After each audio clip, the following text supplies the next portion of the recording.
مسیح یسوع کے نام میں آپ سب کو سلام۔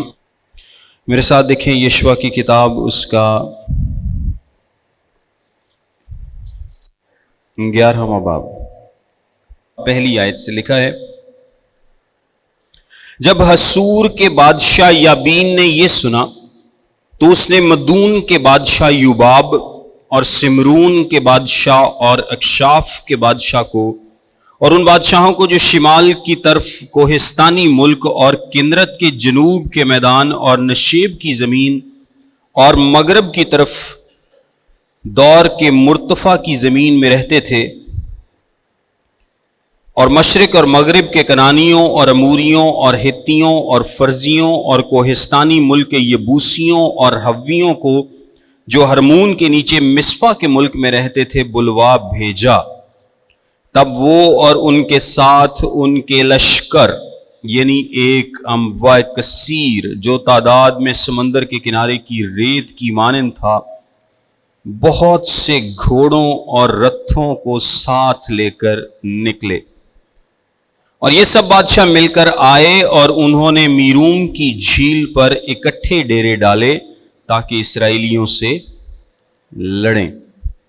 اچھا، میں کچھ سچویشن آپ کو بتاتا ہوں کہ یہاں پر صورتحال کچھ اس طرح سے ہے کہ یشوع اور بنی اسرائیل کو لیڈ کر رہا ہے، اور یہ لوگ جنگیں جیتتے اور لڑتے اور جیتتے آ رہے ہیں، فتوحات کا سلسلہ جاری ہے۔ اور میں نے آپ کو بتایا تھا کہ یہ جس سائیڈ سے آ رہے ہیں ان کے آگے دریائے یردن ہے۔ ان کے آگے کیا ہے؟ دریائے یردن۔ اور دریائے یردن کے جو پار کا علاقہ ہے وہ مقدس سرزمین ہے یا وہ وعدے کی سرزمین ہے، اور دریائے یردن کے جو پہلے علاقہ ہے وہ مقدس سرزمین یا اس وعدے کی سرزمین کا حصہ نہیں تھا، لیکن قبیلوں کی ریکویسٹ پر خدا نے یہ زمین ان کو الاٹ کر دی تھی۔ موسیٰ نے کی تھی، لیکن موسیٰ نے خدا کی مرضی سے کی تھی۔